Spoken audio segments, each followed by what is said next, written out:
Hello दोस्तों, welcome to my channel. आज की इस वीडियो में हम लोग यहाँ पर देखेंगे linear equation in two variable का प्रैक्टिस सेट 1.2 का क्वेश्चन नंबर 5। तो क्वेश्चन नंबर 5 आपके सामने है। देखो, आपको दो इक्वेशन दी है और ये क्वेश्चन आपका ग्राफिकली मेथड से सॉल्व करना है, ये चीज़ याद रखना। तो पहले आपके देखो इक्वेशन देख लो, 3x minus 4y is equal to -7, ये 3x है, और 5x minus 2y equal to 0। तो पहले पहली वाली इक्वेशन लेंगे और उसका हम लोग टेबल बनाएंगे, ठीक है। तो ये पहली इक्वेशन आ गई, 3x minus 4y is equal to -7। उसके लिए x यहाँ रहेगा, y यहाँ रहेगा, x कॉमा y रहेगा, ठीक है। हाँ, अब इसके लिए हम लोग इसको एक एक नंबर दे के सॉल्व करेंगे। आपने टेबल बना लेना है, ठीक है। पहले मैं यहाँ पे इक्वेशन सॉल्व करता हूँ। पहले इक्वेशन सॉल्व करेंगे हम लोग। आपकी इक्वेशन क्या है, 3x minus 4y is equal to -7। देखो, अगर मैंने x को यहाँ पे -1 दे दिया, x की वैल्यू -1 रख दिया, ठीक है, क्योंकि कोई तो भी एक वैल्यू आपको रखना पड़ेगा इन दोनों में से, दूसरी आपको निकालना है, ठीक है। तो x की जगह मैंने -1 रख दिया। मैंने क्यों रखा हो मैं आपको बताता हूँ। तो यहाँ पर x की जगह -1 आ जाएगा, -4y इज इक्वल टू -7। अब ये दोनों मल्टीप्लाई होंगे तो -3 हो जाएगा, 3 × 1 = 3 प्लस माइनस माइनस, क्योंकि मल्टीप्लाई हो रहा है, ठीक है। अब क्या करेंगे, -3 वो साइड लेके जाएंगे। जब -3 वो साइड जाएगा -7 के बाजू में, तो +3 हो जाएगा, ठीक है। तो -7 और +3 अगर आप करोगे तो आपका आंसर क्या आएगा, -4, क्योंकि एक प्लस एक माइनस है। जब भी साइन अलग होती है तो बड़े नंबर में से छोटा नंबर क्या करते हैं, माइनस करते हैं। साथ में 3 क्या 4 बचेगा, और इन दोनों में बड़ा नंबर जो होता है उसकी साइन लगाते हैं माइनस, ठीक है। अब अगर आप यहाँ पर देखोगे तो यहाँ पर दोनों जगह पर ये दोनों के बीच में कुछ नहीं है, मतलब मल्टीप्लाई है। तो 4 और y मल्टीप्लाई में, -4 और y, तो -4 उधर जाके क्या होगा, डिवाइड होगा।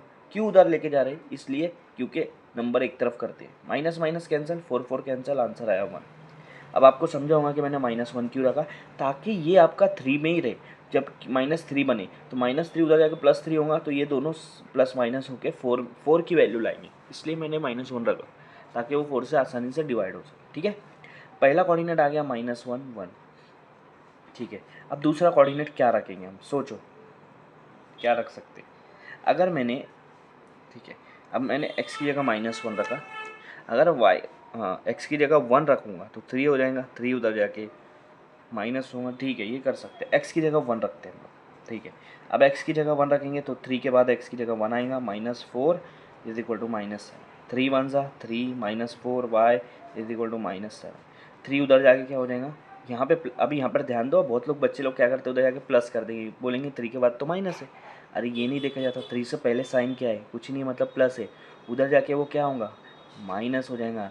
ये वाली जो माइनस साइन है ना, ये 4y की है, तो ये +3 इधर आके -3 हो जाएगा। -7 -3, जब भी दो नंबर की साइन सेम होती है तो दोनों को प्लस किया जाता है। 7 + 3 10, और बड़े नंबर देख के उसकी साइन लगा दिया जाता है। अब ये 4 -4 और y दोनों के बीच में कुछ नहीं, मतलब मल्टीप्लाई।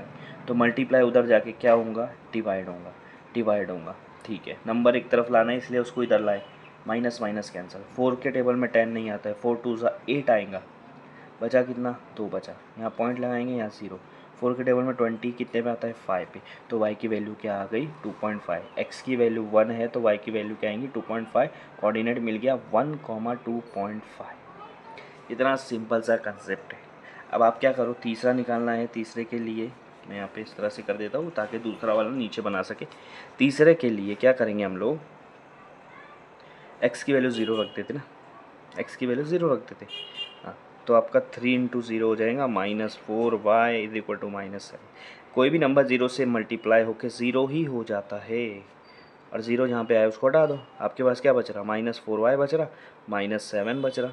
मुझे बताओ y और -4 में क्या है, मल्टीप्लाई है, उधर जाके क्या होगा, डिवाइड। तो -7 divide by -4, minus minus cancel. 4 के टेबल में 7 कितने पे आएगा, 4 1 ज़ा 4, 3 बचा, यहाँ पॉइंट आ जाएगा, यहाँ 0।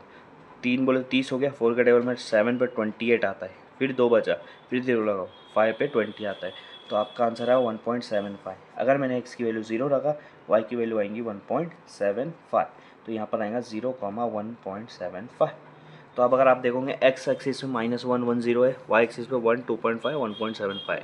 अब सेकंड वाली इक्वेशन सॉल्व करेंगे। सेकंड वाली इक्वेशन क्या है भैया, सेकंड वाली इक्वेशन है 5x minus 2y equal to 0।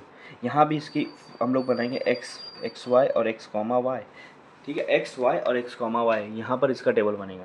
मुझे बताओ 5x माइनस 2y, जब भी ऐसा इक्वेशन आए जहाँ पे एक तरफ ज़ीरो आ रहा है तो क्या करना है, ये वाली साइन इधर लेकर चले जाना है, एक वेरिएबल इधर लेकर चले जाना है। माइनस 2y उधर जाके क्या होगा, प्लस 2y। अगर मैंने 5 को इधर लेकर आया तो डिवाइड होगा ना, क्योंकि 5 और x मल्टीप्लाई में है तो इधर आकर डिवाइड हो जाएगा। अब मुझे बताओ यहाँ पे जो इक्वेशन बन रही है, यहाँ पे y की जगह पे अगर मैंने 5 की वैल्यू रख दिया, जैसे 5 रख दिया तो 5 कैंसिल हो जाएगा। इसका मतलब यहाँ पे 5 का टेबल रखना पड़ेगा ताकि वो नीचे वाले 5 से डिवाइड हो सके।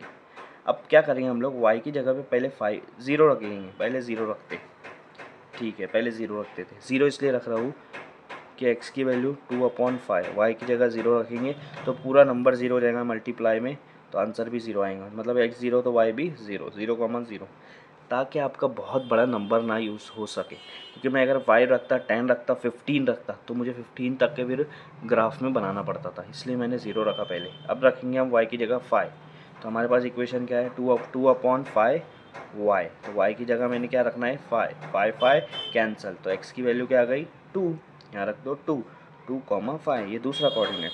अब लास्ट तीसरा कोऑर्डिनेट निकालना है तो यहाँ पे 10 रख दो, y की जगह पे 10 रख देंगे। हमारी इक्वेशन क्या है, 2/5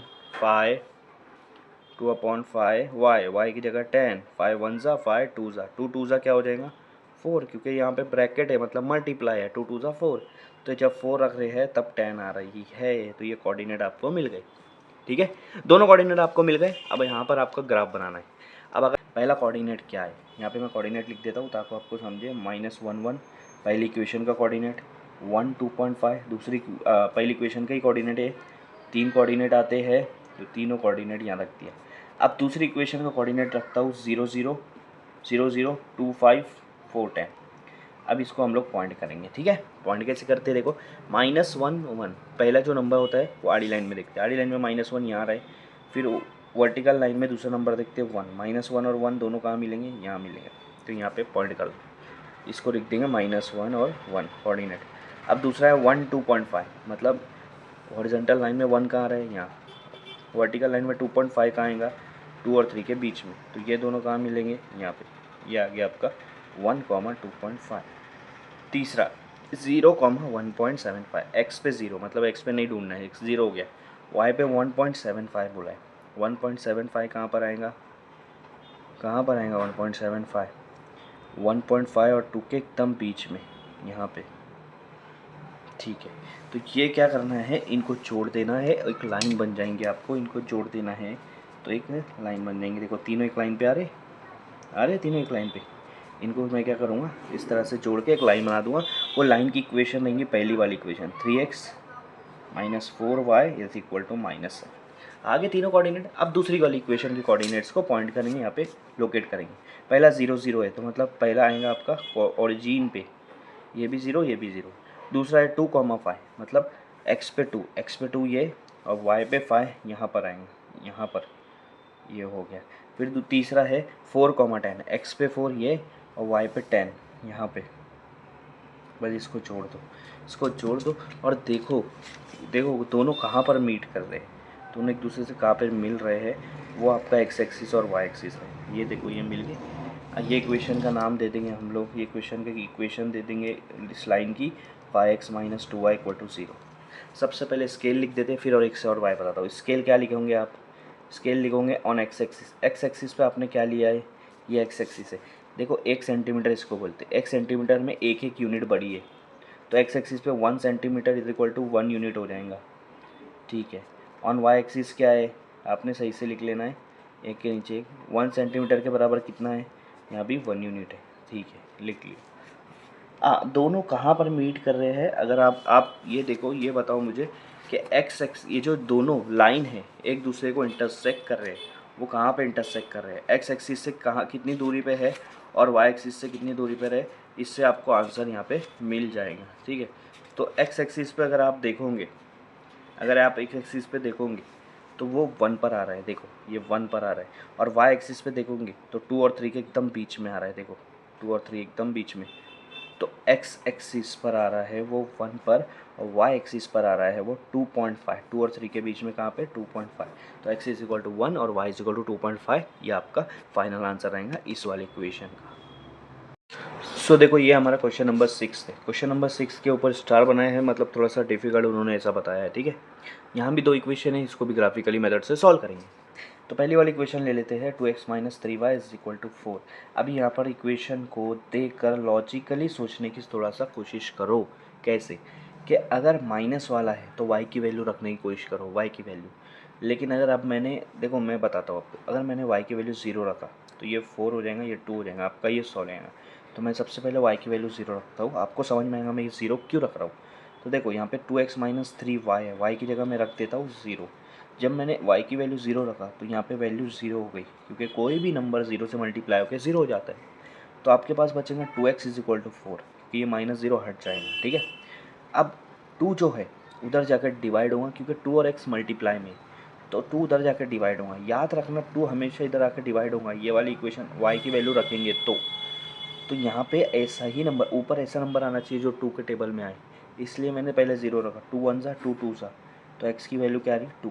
इसका मतलब y की वैल्यू जब 0 रख रहे हैं, x की वैल्यू 2 आ रही, मुझे कोऑर्डिनेट मिल रहा है 2,0, ठीक है। दूसरा, क्या मैं y की जगह 1 रख सकता हूँ? नहीं रख सकता हूँ, क्यों? अगर मैंने y की जगह पे यहाँ पे 1 रखा, 1, तो 3 1 सा 3 हो जाएंगे, माइनस 3 हो जाए, उधर जाके प्लस 3 होगा। 4 प्लस 3 क्या होगा 7, 7 आपका क्या है ऑड नंबर है, वो 2 से डिवाइड नहीं होता है, पॉइंट में आंसर आएगा। मैं बोल रहा हूँ पॉइंट में आंसर क्यों लाओ, सिंपल सिंपल से आप अपने नेचुरल नंबर में लाओ ना, इसलिए y की जगह पे रख दो 2। अगर मैं 2 रख देता हूँ तो देखो क्या होगा, 2x, 3 2 सा 6। अब माइनस 6 उधर जाके क्या होगा प्लस 6 होगा, तो 4 प्लस 6 कितना होता है 10 होता है। 10 क्या है आपका इवन नंबर, जो कि 2 से ईजिली डिवाइड हो जाता है। तो 2 1 ज़ा 2 5 ज़ा, x की वैल्यू क्या आ रही है 5 आ रही है। तो जब x की वैल्यू 5 है, y की वैल्यू क्या आएंगी 2 आएंगी। आप क्या रखोगे 3 रखोगे? नहीं, नहीं रखोगे, तब भी आपका ऑड नंबर आएगा। 3 3 ज़ा 9, 9 प्लस 4 13 हो जाएगा। इसलिए y की जगह पे रखो 4। अगर मैंने y की जगह पे 4 रखा तो 3 के बाद यहाँ 4 आ जाएगा, 4 3 सा क्या होता है 12 होता है, minus 12 is equal to 4। Minus 12 उधर जाके क्या होगा प्लस 12 होगा, तो 4 में अगर मैंने 12 मिलाया तो मुझे मिल जाएगा 16। अब 2 और x मल्टीप्लाई में है, उधर जाके डिवाइड होगा, 16 डिवाइड बाई 2, 2 के टेबल में 16 कितने पे आता है 8 पे आता है, तो इसलिए यहाँ पे 8 आएगा और आपका कोऑर्डिनेट मिल जाएगा 8,4। तो पहली वाली इक्वेशन का कोऑर्डिनेट इजीली आपको मिल गया, इजीली मिल गया। सो अब हमें बनाना है सेकंड इक्वेशन का यहाँ पे टेबल। तो सेकंड इक्वेशन अगर आप देखोगे 3y minus X is equal to 4 है, माइनस के बाद x है, तो आपको x की वैल्यू पुट करना है। देखो अगर मैं x की वैल्यू 0 पुट करूँगा तो ये 3y इज इक्वल टू 4 हो जाएगा, तो डिवाइड होने पर पॉइंट में आंसर आएगा। अगर मैंने x की वैल्यू पे 1 पुट करा, यहाँ -1 हो जाएगा। देखो मैं बता के देखता हूँ, -1 उधर जाके +1 हो जाएगा, तो +1, 4 + 1 क्या हो जाएगा 5, तो y की वैल्यू आएंगी 5/3, जो भी पॉइंट में आएगा। मैं क्या चाहता हूँ पॉइंट में आंसर ना आए, इसलिए मैं पहला वैल्यू डालूंगा x का 2, पहली वैल्यू x की 2 डालूंगा। देखो 3y minus 2 is equal to 4, -2 उधर जाके क्या हो जाएगा +2, 4 + 2 क्या हो रहा है 6, तो 6 जो है वो 3 के टेबल में आ रहा है। अब अगर आप देखोगे 3 और y के बीच में मल्टीप्लाई है, तो उधर जाके क्या होगा डिवाइड, 6 डिवाइड बाई 3, 3 के टेबल में 6 कितने पे आ रहा है 2 पे आ रहा है, इसलिए y की वैल्यू 2 आ गई। ये आपका आएगा 2,2, ठीक है। अब दूसरा देखेंगे 3y माइनस एक्स, ये हमारा इक्वेशन है, इज इक्वल टू 4। तो इसकी जगह मैं 3 रखूँगा, उधर जाके वो 7 बन जाएगा, मतलब -3 उधर जाके +3 होगा और दोनों मिला के 7 बनेगा। 7 3 के टेबल में नहीं आता। 4 भी रखूँगा तो उधर जाके 8 बनेगा, इसलिए मैं x की जगह पे क्या रखूँगा 5, x की जगह पे 5 रख दूँगा। देखो 3y माइनस 5 इक्वल टू 4, -5 उधर जाके हो जाएगा +5, 4 + 5 कितना होता है 9। अब 9, 3 और y मल्टीप्लाई में है, तो नीचे आके क्या होगा डिवाइड, 9 डिवाइड बाई 3 क्या हो जाएगा 3, तो यहाँ पर आंसर आएगा 3, तो आपका आंसर आएगा 5,3, ठीक है। अब तीसरा रखूँगा मैं, देखो पहला मैंने 2 रखा, उसके बाद 2 नंबर छोड़ के 5 रखा, उसके बाद 2 नंबर छोड़ के 8 रखूँगा। तो यहाँ पर अगर आप लॉजिक यूज़ करेंगे 2 + 3 5, 5 + 3 8, 2 + 1 3, 3 + 1 4, तो ये आना चाहिए 8,4। सॉल्व करके देख लेते हैं, ठीक है ना। तो क्या इक्वेशन है 3y minus X is equal to 4। मैंने x की जगह क्या रखा 4 रखा, 8 रखा, ठीक है 8 रखा, -8 उधर जाके क्या होगा +8 हो जाएगा। 4 + 8 कितना होता है 12, 3y = 12। ठीक है, अब y इधर रहेगा, 3 उधर जाकर डिवाइड होगा, तो y के 3 के टेबल में 12 कितने पे आता है 4 पे, आया आपका 4। ठीक है, अब ये सारे कोऑर्डिनेट्स हमको यहाँ पे ग्राफ पे बना देना है। सो देखो ये आपका ग्राफ है और ग्राफ के दोनों टेबल के कोऑर्डिनेट्स मैंने यहाँ पे लिख दिया है, सिर्फ आपको यहाँ पे पॉइंट करना है। अगर आप देखोगे तो एक्स एक्सिस और वाई एक्सिस में सबसे बड़ा नंबर 8 है, एक्स एक्सिस पे सबसे बड़ा नंबर 8 है, तो मैं चारों तरफ 8 बना दिया हूँ, इधर पॉजिटिव 8 इधर निगेटिव 8, क्योंकि ये एक्स एक्सिस है। और यहाँ वाई एक्सिस में ऊपर 8 पॉजिटिव नीचे 8 निगेटिव। तो पहला वाला अगर आप कोऑर्डिनेट देखोगे 2,0, एक्स पे 2 आएगा, वाई पे 0, वाई पे 0 है मतलब वाई पे नहीं देखना है, एक्स पे 2 पे देखना है, वहाँ पे पॉइंट कर देना है बस। दूसरा अगर आप देखोगे 5,2, 5 आप एक्स पे कहाँ पर आएगा यहाँ पे, और वाई पे 2 कहाँ पर आएगा यहाँ पे, तो 5,2 आपका ये। और तीसरा 8,4, एक्स पे 8 यहाँ पे है, वाई पे ये 4 यहाँ पे। ठीक है, अब ये तीनों पॉइंट को आप जोड़ दो, तीनों पॉइंट को आप जोड़ दो। ये इक्वेशन ये वाला क्वेश्चन आपको डिफ़िकल्ट वहाँ पे लिखा है, लेकिन मेरे ख्याल से तो सबसे इजी क्वेश्चन है। इसका यहाँ पे इक्वेशन लिख दूंगा, इस लाइन का क्यू, सॉरी एक लाइन की इक्वेशन यहाँ पे दूसरी आएंगी। ठीक है, तो क्यू ये इजी है, क्योंकि अगर आप देखोगे ये दोनों कोऑर्डिनेट में ये कोऑर्डिनेट सेम है। जब दो कोऑर्डिनेट सेम होते हैं तो आपका एक्स और वाई भी उसी में होता है, वही आपका एक्स और वाई होता है, क्योंकि वहीं पर आपको दोनों लाइन मीट करेंगी। देखो अब इसका दूसरे का बताएंगे 2,2, एक्स पे 2 वाई पे 2 यहाँ पे। ठीक है, 5,3, एक्स पे 5 वाई पे 3 यहाँ पे। और तीसरा है 8,4, एक्स पे 8 वाई पे 4 यहाँ पे। तो यहीं पर दोनों आ रहा है, इन दोनों को भी जोड़ दो आप, तो आपको देखो कैसे लाइन मिल रही है, ये आपको लाइन मिल रही है, ये दो लाइन मिल रही है। अब ये दोनों लाइन कहाँ पे आपके इंटरसेक्ट कर रही है, यहाँ पे। एक्स एक्सिस पे वो कितने पर है 8 पर है, वाई एक्सिस पे कितने पे है 4 पे। तो एक्स की वैल्यू आ जाएगी 8 और वाई की वैल्यू आ जाएंगी 4, यहाँ पे इस तरह से दोनों लाइन की इक्वेशन आपने लिख देना है। और स्केल लिख देना है, स्केल क्या लिखोगे, on X axis 1 centimetre is equal to 1 unit, क्योंकि एक ही यूनिट है। और ऑन वाई एक्सिस 1 सेंटीमीटर कितने यूनिट का है, वो भी 1 यूनिट है, क्योंकि 1 सेंटीमीटर पे एक बढ़ाते गया, इधर भी 1 सेंटीमीटर पे एक बढ़ाता गया। तो x की वैल्यू 8 है, y की वैल्यू 4 है। यहाँ पे आपका ग्राफिकल मेथड एंड होता है। ठीक है।